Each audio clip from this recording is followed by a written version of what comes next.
I picked up my son Elliot from my mother-in-law's house on a Tuesday afternoon in late October, and by the time I pulled into our driveway, I already knew something was wrong. He was 6 years old and he never stopped talking. Car rides with Elliot were usually a full performance, knock-knock jokes he got wrong on purpose, observations about every dog we passed, questions about why clouds looked like things. That afternoon, he sat in his booster seat with his hands folded in his lap and stared out the window the whole drive home. I asked him twice if he was okay. He said yes both times in that small, careful voice kids use when they are carrying something too big for them. I didn't push. I gave him a snack, turned on his show, and started dinner. Some people in this story still say I overreacted to what happened next. After everything you are about to hear, I want you to decide that for yourself. It was after bath time, when I was tucking him in, that he leaned close to my ear like he was telling me a secret about a birthday present. His voice was barely a whisper. He said that while he was playing in the hallway at Grandma's house, he heard Grandma and Aunt Renata talking in the study. He said Grandma sounded mad. He said she kept saying a paper, a paper, a paper. And then he said the words that changed everything in my house that night. He said Grandma told Aunt Renata to tear it up before he finds out. I kissed his forehead. I told him he did nothing wrong. I turned off his lamp, walked to the kitchen, and stood at the counter for approximately 4 minutes without moving. Then I went to get the watch. Let me tell you how we got here. My name is Nora Scott. I have been married to Daniel Brewer for 9 years.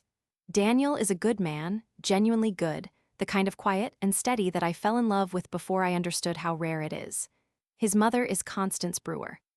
His sister is Renata Brewer Rockheffer, married to a man named Felix who works in commercial real estate and has very strong opinions about everything.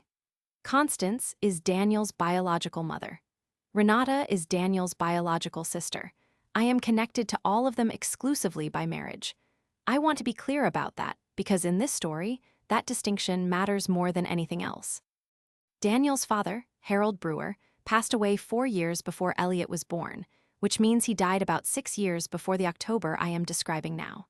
Harold was the one who built the family's real estate portfolio, 3 rental properties in the metro area and 1 commercial building that had been generating steady income since the early 90s. When Harold died, Constance inherited everything outright. That was always the understanding. Harold's will was simple and direct. Constance got the estate, and eventually it would pass to Daniel and Renata in equal shares.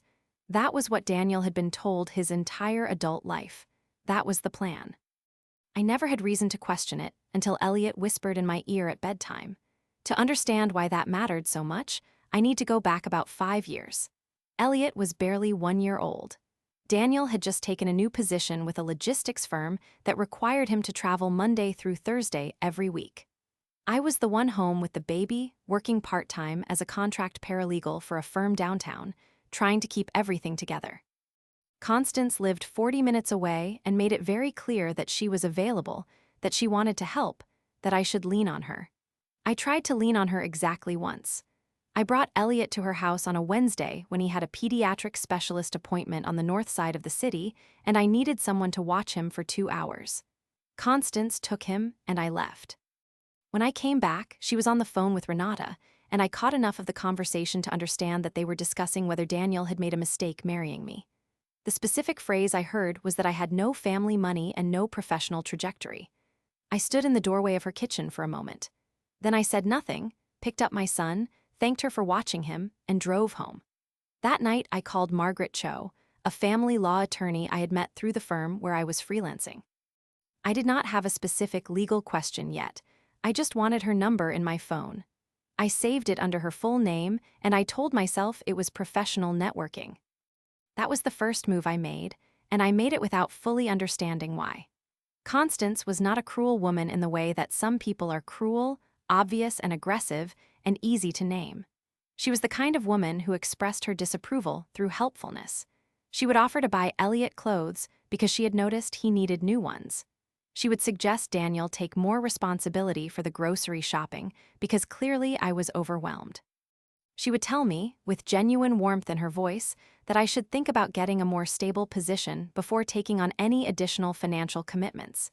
Each comment arrived wrapped in concern. Each one landed like a stone. The first time I truly understood what I was dealing with, Elliot was about 2. We were at a Brewer family Easter dinner. Renata had recently been promoted at the insurance company where she worked as a senior underwriter, and Constance spent the first hour of the meal talking about it at length. When conversation eventually turned to me, Constance asked how the paralegal work was going. I told her it was going well. She nodded with that particular expression she had, gentle, slightly pitying, and said that I should look into something with benefits, something more permanent, before Elliot got much older. I smiled at her across the table. I did not correct her. What I did not say was that 3 weeks earlier I had taken on a contract with a healthcare litigation firm that paid me more per month than Renata's salary, based on the number Renata had mentioned at Christmas. I had been quietly building a client roster for 2 years at that point, working evenings and early mornings when Elliot slept, turning freelance contracts into something that looked increasingly like a practice. I had not told Daniel's family because there was no occasion to, and because something about Constance's certainty about what I was made me want to wait. I did not know exactly what I was waiting for. I just knew I was not finished building yet. If you have ever been counted out by someone who should have known better, you know exactly what that particular silence feels like. You smile, you nod, you go home and you work. The second incident that I count as significant happened about a year later. Elliot was 3, in a wonderful small program at a school nearby called Lakeside Learning Center, where he had speech therapy sessions twice a week as part of an early intervention plan. His speech was developing beautifully, but the sessions were ongoing, and the continuity mattered enormously to his progress. The program was covered under the health insurance plan I carried through my own contracting business. I had set it up specifically to make sure Elliot's coverage was independent, not tied to Daniel's employer plan, not tied to anything that could shift if Daniel's job situation changed. Constance knew about the speech therapy. She did not know how it was covered. At one point she suggested, very gently and very helpfully, that if I was concerned about the cost of Elliot's therapy, Felix had connections at a benefits consulting firm and could look into what Daniel's employer might cover. I thanked her. I told her we had it handled. She gave me the look, that particular combination of skepticism and pity that she had down to a science, and said she just wanted to make sure Elliot was getting everything he needed. Elliot was getting everything he needed. I had made sure of that with deliberate, quiet, expensive precision. The third incident was the one that finally told me what kind of situation I was actually in. It was a Sunday dinner. Elliot was about 4.5, and Daniel had mentioned in passing that we were thinking about buying a house. We had been renting a place we loved for years, but we had been having early conversations about whether to purchase. Constance's response was immediate. She looked at Daniel, not at me, at Daniel, and said that if they were thinking about real estate, he should talk to Felix, because Felix would know the right way to do it. Then she looked at me and said, with complete and absolute sincerity, that buying a home was a big commitment, and she just hoped we had thought carefully about the financial side of things. I had thought carefully about the financial side of things. I had been thinking about it for 3 years. I had a meeting scheduled for the following Thursday with a financial advisor named James Osa at a firm I had been working with since Elliot was born. James had helped me set up a college savings account for Elliot, a 529 plan that had been growing steadily for 4 years, currently sitting at just over $65,000, and we had been discussing the structure of a down payment strategy for months. None of this was information I shared at the Sunday dinner table. What I said was that we were taking our time. Constance nodded and said that was wise. I drove home that night thinking about Harold Brewer's will. About equal shares, about the 3 rental properties and the commercial building, about what the phrase "tear it up before he finds out" actually meant when said in a house where the only paper that mattered to anyone was the one that bore Harold's instructions. I want to be honest with you. I did not fully trust that thought the night Elliot told me. He was 6 years old. He might have misheard. He might have been describing something else entirely. I did not want to make assumptions. But I also believed my son. He had never made up a story like that. He had never come to me whispering, and he had his father's watch on his wrist, a simple digital watch with a voice memo function that Daniel had programmed so Elliot could leave himself funny messages to listen to later. Elliot loved it. He talked into it constantly. He had been wearing it all day at Constance's house. After I tucked him in, I found the watch on his dresser. I held down the playback button. The first few recordings were Elliot counting to 20 and then laughing at himself. The fourth recording was different. The fourth recording was Constance's voice, caught clearly through the small microphone, speaking to someone just out of range. The words were partially muffled, the way voices sound through a wall or a partially closed door, but not entirely muffled. Not enough. I could hear her say the will clearly. I could hear her say something before we lose the chance. I could hear Renata's voice respond with something I could not fully make out. And then I could hear Constance's voice again, sharp and certain, saying tear it up before he finds out. I set the watch down on the kitchen counter. I stood there in my quiet house with my son asleep down the hall and my husband traveling until Friday, and I thought about Harold Brewer, who had built something real over decades, and then put his intentions in writing, because that is what a man does when he wants to make sure his family is taken care of. I thought about Daniel, who had never asked his mother a hard question in his life because he trusted her the way good sons trust their mothers. I thought about equal shares and what it meant that someone wanted to change that before he found out. I did not cry. I picked up my phone and I drove straight to Margaret Cho's office the next morning.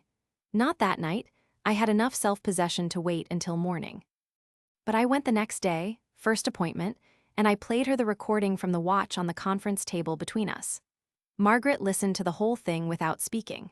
When it finished, she looked at me for a moment with an expression I recognized from years of watching attorneys process information, not surprise exactly, but the focused recalibration of someone who has just understood the shape of a problem. She said, "Tell me everything about Harold's will." The honest answer was that I knew very little. I knew Daniel believed he and Renata were equal beneficiaries. I knew the estate included the real estate portfolio. I knew Constance had full control of the assets as the surviving spouse. What I did not know, what I had never had reason to formally investigate, was the current legal status of the documents themselves. Margaret told me that was exactly where we needed to start. She contacted the probate court that afternoon requesting copies of Harold Brewer's filed estate documents. It was a routine public records request, nothing that would alert anyone, nothing that required Constance's knowledge or cooperation. We would have the documents within a few business days. While we waited, I went home and I did something I had been doing quietly for 3 years without calling it what it was. I called James Osei. I told him I needed a full picture of everything we had built, the college fund, the investment accounts, the documentation on the down payment reserves. Not because I thought any of it was at risk yet, but because in my experience, the people who lose things are the ones who cannot clearly describe what they have. I needed to be able to describe everything to anyone at any moment. James said he would have a complete summary prepared within 48 hours. I went back to my regular life for those 48 hours. I picked up Elliot from school. I made dinner. I answered emails. I did not tell Daniel yet because I had nothing solid to tell him, only a child's overheard words and a muffled recording and a feeling that had been forming in my chest for 5 years, taking shape slowly the way a bruise does, quiet and spreading. Elliot asked me at dinner the second night if Grandma was in trouble. I told him Grandma was fine. I told him he had done the right thing by telling me what he heard. I told him that grown-ups sometimes said things that sounded scary and weren't, and that I was handling it. He accepted this with the absolute trust that 6-year-olds extend to their mothers and went back to his pasta. I sat across from him and thought about Constance's voice on that recording. Sharp and certain. Tear it up before he finds out. Whatever she was protecting, she was not protecting Daniel. The documents from probate arrived on a Thursday morning. Margaret called me at 9:15. I was in the car in the parking lot of Elliot's school, having just dropped him off, and I sat there with the engine running while she walked me through what the court records showed. Harold Brewer's original will, filed at the time of his death, named Constance as the primary beneficiary of the entire estate with full authority to manage and distribute. Upon Constance's death, the estate was to be divided equally between Daniel Brewer and Renata Brewer-Rockeffer, with a specific provision that any grandchildren were to be acknowledged as secondary beneficiaries in trust, managed by whoever served as executor. That was the original document. Filed, recorded, public record. Margaret then told me about the second document. Approximately 14 months ago, which I calculated immediately as being approximately 3 months after Felix had made a series of unsuccessful commercial real estate investments that had become something of a topic at family dinners, Constance had filed an amendment with the probate court. The amendment removed the equal shares clause. In its place, it restructured the distribution so that Renata and Felix would receive the 3 residential rental properties and 70% of the liquid assets. Daniel would receive the commercial building alone. There was no mention of Elliot's secondary trust. The commercial building had a structural assessment on file from 2 years earlier, Margaret told me, that flagged significant deferred maintenance issues. Its current income-generating capacity was substantially lower than the residential properties combined. The restructuring was not equal. It was not close to equal. I sat in the parking lot and I thought about Felix's bad investments. I thought about Renata's voice on the recording, just out of range.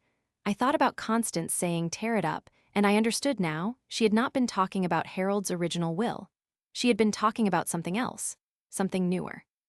Something she had created and that she now, for some reason, wanted destroyed before Daniel could find out it existed. If she destroyed the amendment, only the original equal shares will would remain on record. The question was why she suddenly wanted the amendment gone. And the answer, Margaret said carefully, might be that someone had told her, or she had discovered on her own, that the amendment could be challenged. That it had been made under circumstances that an attorney could argue constituted undue influence from Renata and Felix. That a challenge, if successful, would expose not just the amendment but everything that led to it. Someone had told her, or she had figured it out, and she had decided that destroying the evidence of what she had done was safer than letting Daniel find it. She had not counted on a 6-year-old with a watch. Margaret told me we needed to move quickly but carefully. The amendment was already filed and on public record. It could not be simply torn up and unmade. But if Constance attempted to file a new amendment reversing the first one, that action itself would be a legal event with its own paper trail, and the timing would be extremely difficult to explain. We needed Daniel to know. We needed to talk to him before his mother could reach him with her version of events. I looked at the time on my dashboard. It was 9:41 in the morning. Daniel was in a meeting until noon. I had 2 hours and 19 minutes. I called him at 12:02. He picked up on the second ring, his voice warm and slightly distracted the way it always was right after a meeting. I asked him if he had a few minutes to talk. He said of course. I told him to find somewhere private. There was a pause, then I heard a door close on his end. I told him everything. The bedtime whisper, the watch recording, Margaret's call that morning, the amendment, the dates, the numbers, the commercial building with the deferred maintenance, Felix's investments. The $65,000 sitting in Elliot's college fund that I had built without anyone's help and that I was going to make absolutely certain stayed exactly where I had put it. Daniel did not speak for a long time after I finished.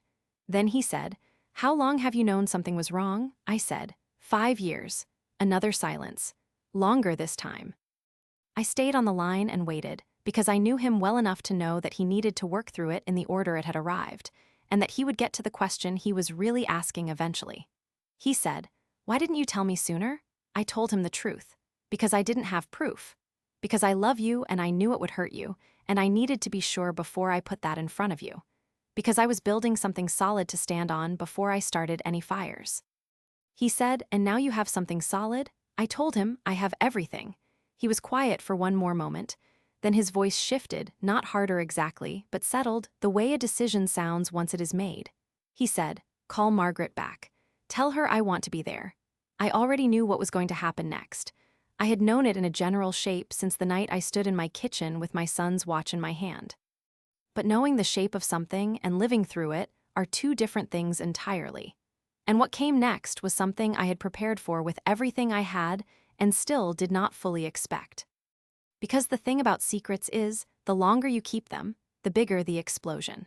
Margaret scheduled the formal meeting with Constance and Renata for a Saturday morning in early November, 3 weeks after Elliot's bedtime whisper.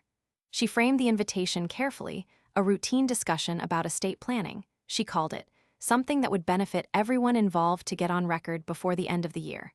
Constance accepted without hesitation. Renata confirmed the same afternoon. Neither of them asked why an attorney needed to be present for a routine conversation. Daniel and I drove to Margaret's office together that Friday night to review everything one final time.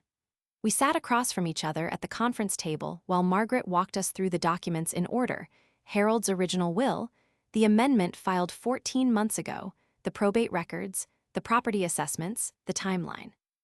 Daniel went through it all with the particular stillness of a man who has already done his grieving privately and arrived at something harder and quieter on the other side. He turned each page slowly. He did not speak until Margaret placed the amendment in front of him and pointed to the specific clause that had removed his equal share. He looked at it for a long moment. Then he looked at me. "You found this," he said, not a question. "Elliot found it," I told him. I just followed up. Something moved across his face that I did not have a word for. He nodded once, turned back to the document, and said to Margaret, "What do we need to do?" Margaret had already filed a formal legal notice with the probate court documenting the amendment's existence and flagging it for review. The notice was a protective measure. It created a time-stamped record that the document was known and contested, which meant that any subsequent attempt to alter or destroy it would constitute interference with a legal proceeding. Constance could not simply tear anything up now. Whatever she had been trying to prevent Daniel from discovering was already in the light. That was mini payoff 3, delivered quietly on a Friday night in a conference room with bad overhead lighting. I had sent the email 3 weeks earlier, the day after Margaret and I first reviewed the recording.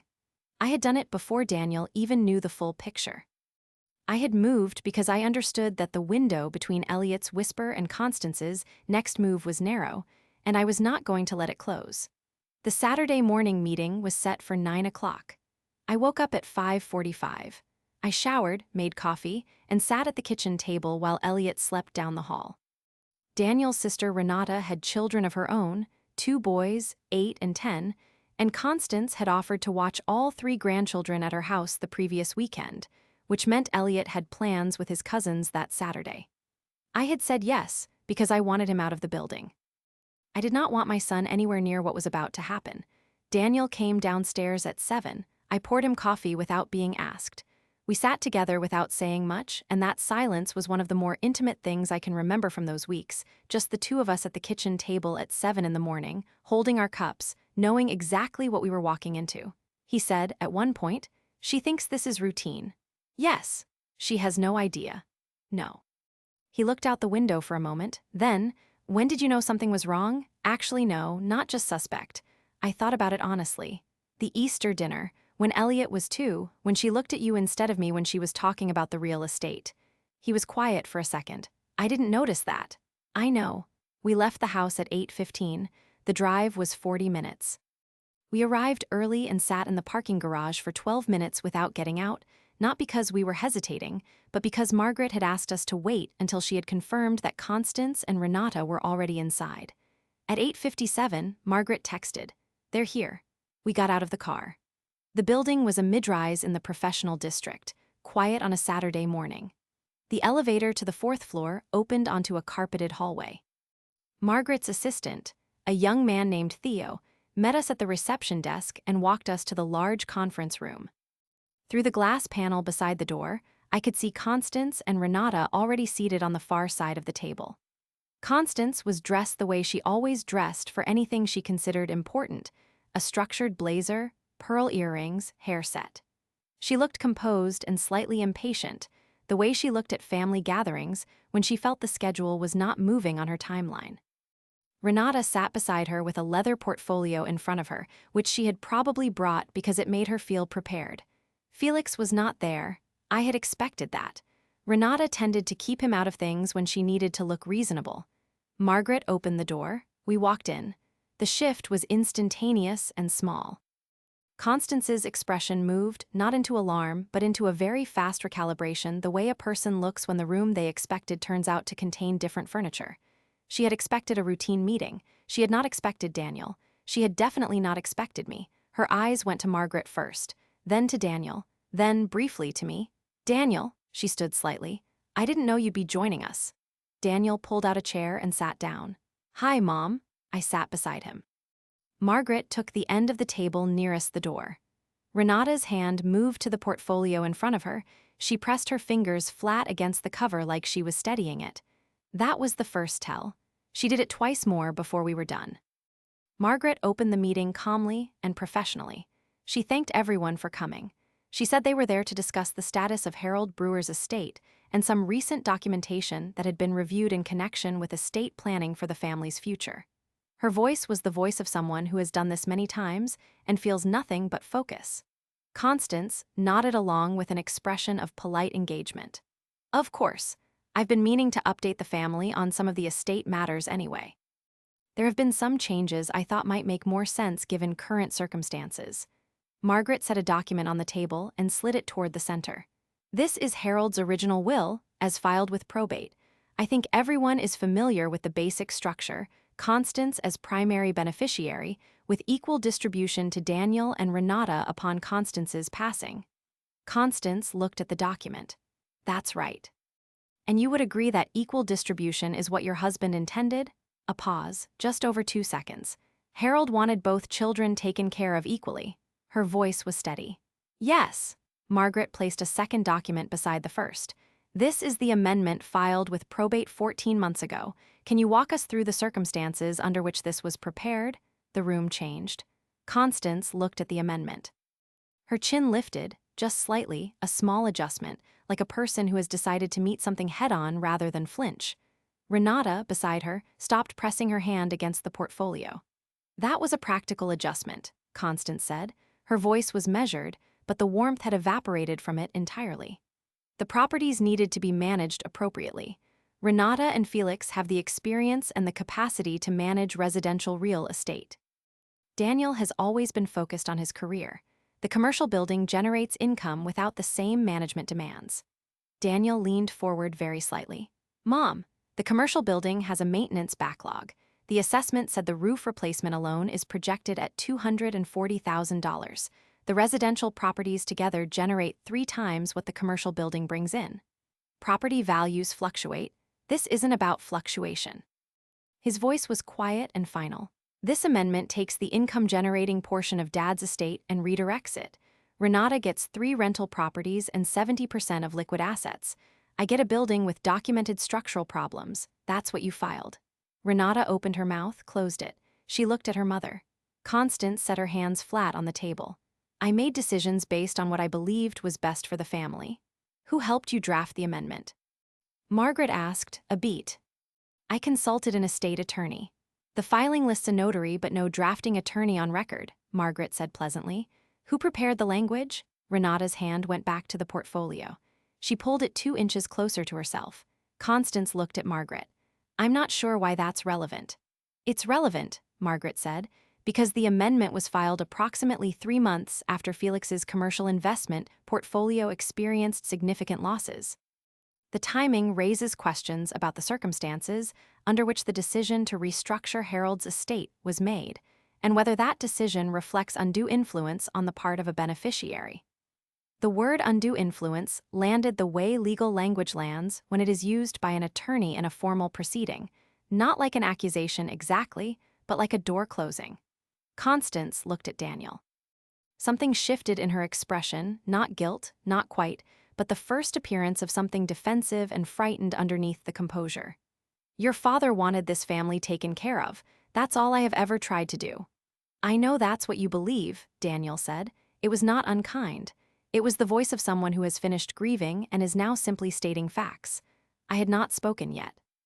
I had sat beside my husband with my hands folded on the table and let the first phase of this conversation run exactly as Margaret and I had planned it would. The legal architecture was Margaret's work. What came next was mine. Constance, I said. She turned to look at me.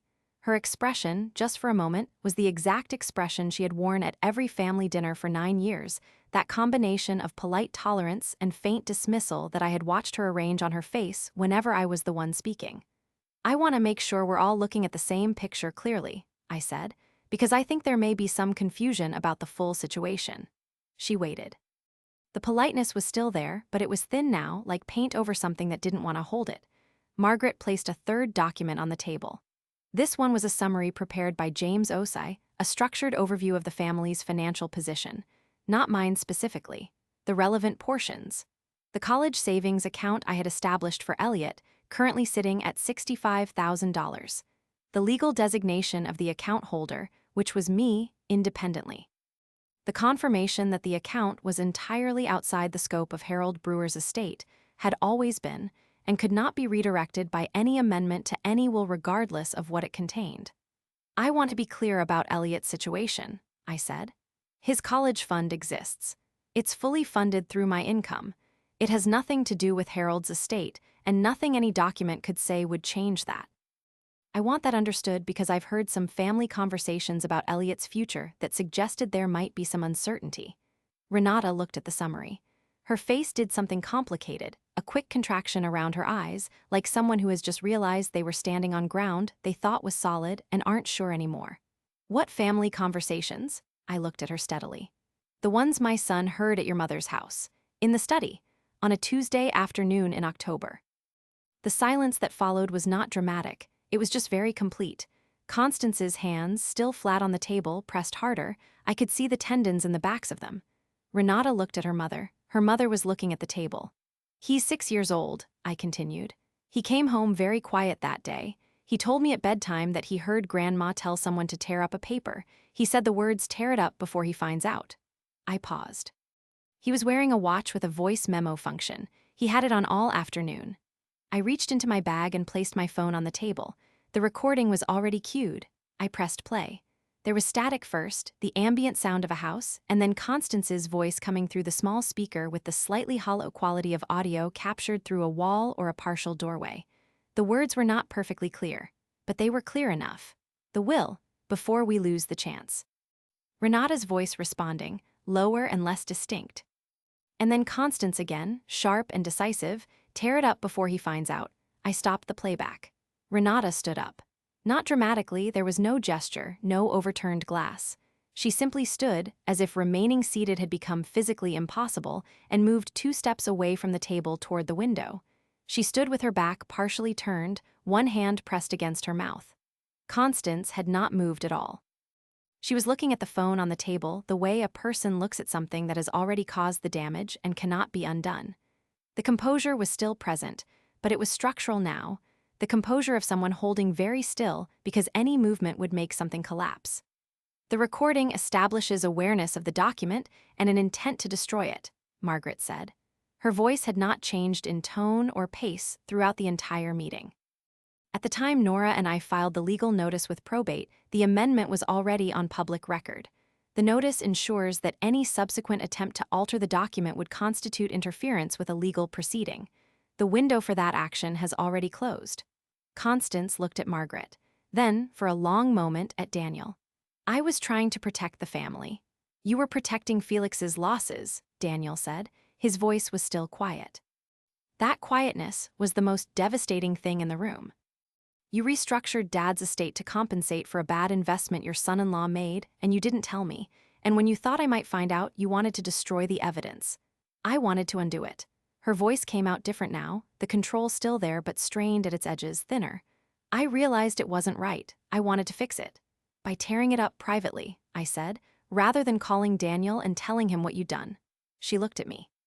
For a moment, something passed across her face that I had never seen there before. A complicated, exhausted thing that might have been shame, or something close to it. You have never liked me, she said. There it was. 9 years of Sunday dinners and Easter gatherings and careful comments wrapped in helpfulness, and that was the sentence she had been storing. I did not raise my voice. I did not need to. I have spent 9 years trying to be part of this family. I have watched you look past me at every table. I have listened to you tell Daniel he should manage things better without asking what I contribute. I have heard you question whether Elliot was getting what he needed when I was the one who set up his therapy coverage, his school program, his college account, every single piece of it on my own. I let that land. You don't have to like me, Constance, but you should have been more careful about underestimating me. Renata turned from the window. Her voice, when she spoke, was hollow. How long have you had the recording? Since the night Elliot told me. She pressed her fingers against her eyes, not theatrical, just a person absorbing something that had hit harder than she expected. He's 6. He was worried about Grandma being in trouble. I held Renata's gaze. I told him she was fine. I didn't want him to carry it.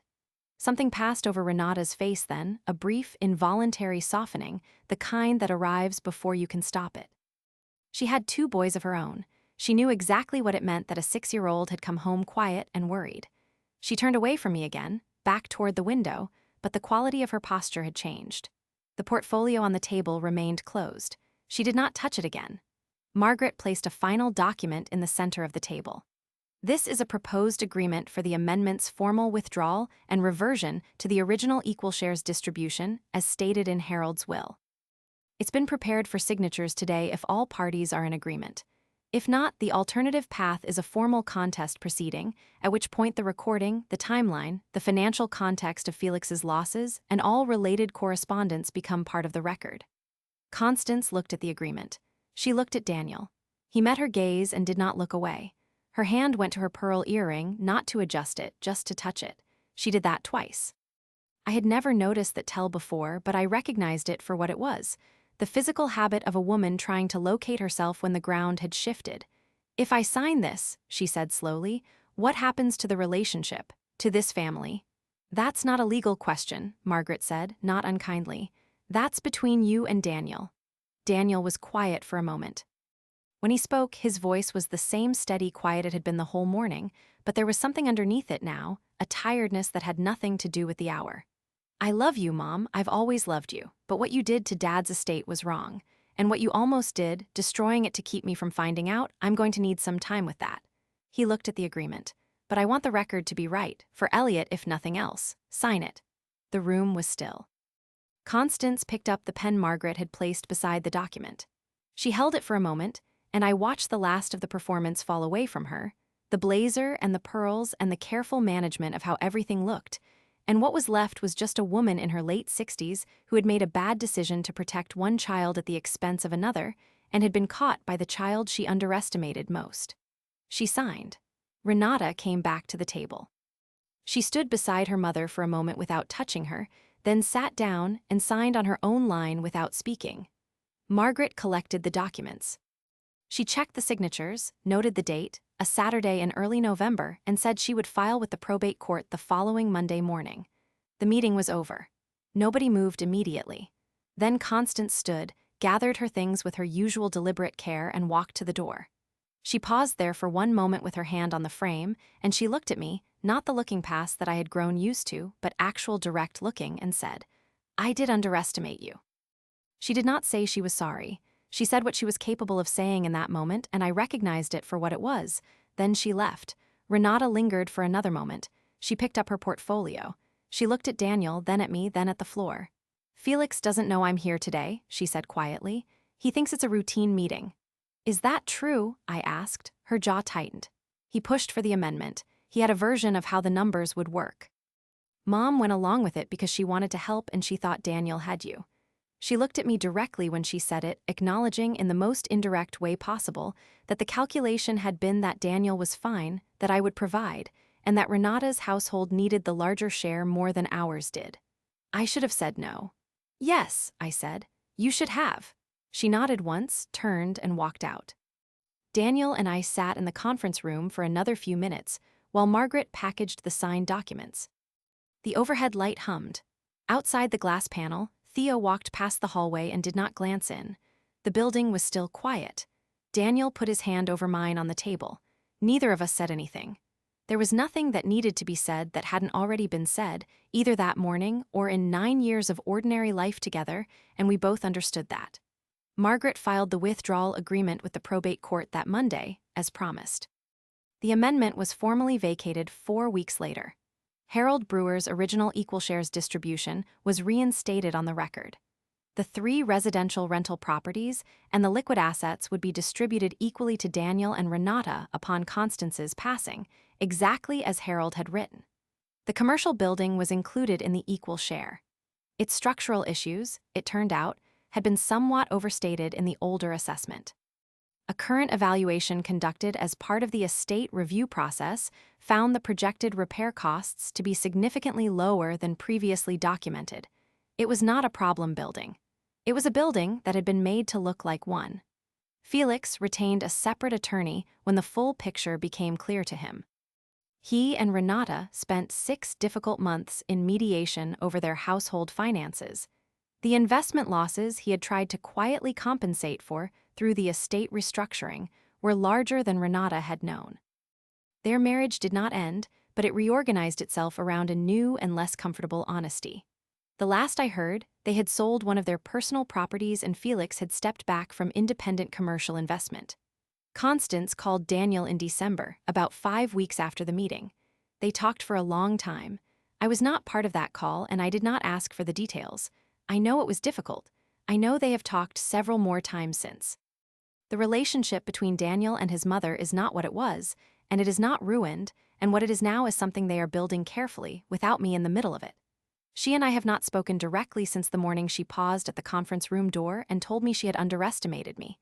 I don't know if that will change. I am not waiting for it to. Elliot is thriving.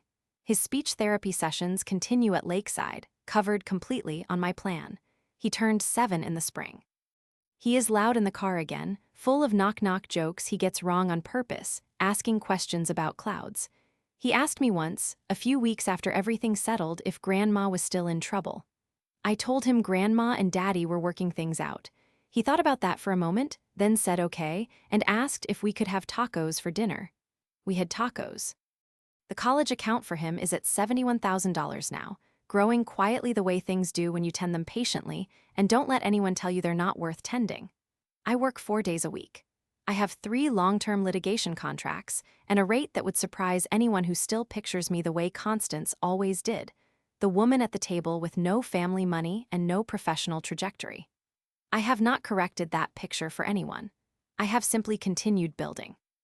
What I think about when I think about that Saturday at all is not the signed document or the look on Constance's face when she heard her own voice come out of my phone. What I think about is a Tuesday afternoon in October and a 6-year-old boy who came home quiet and worried and told me the truth at bedtime because he trusted me to handle it. That trust is the thing I work to deserve. That is what all of it was really about. So, did I go too far or not far enough? I want to hear what you actually think.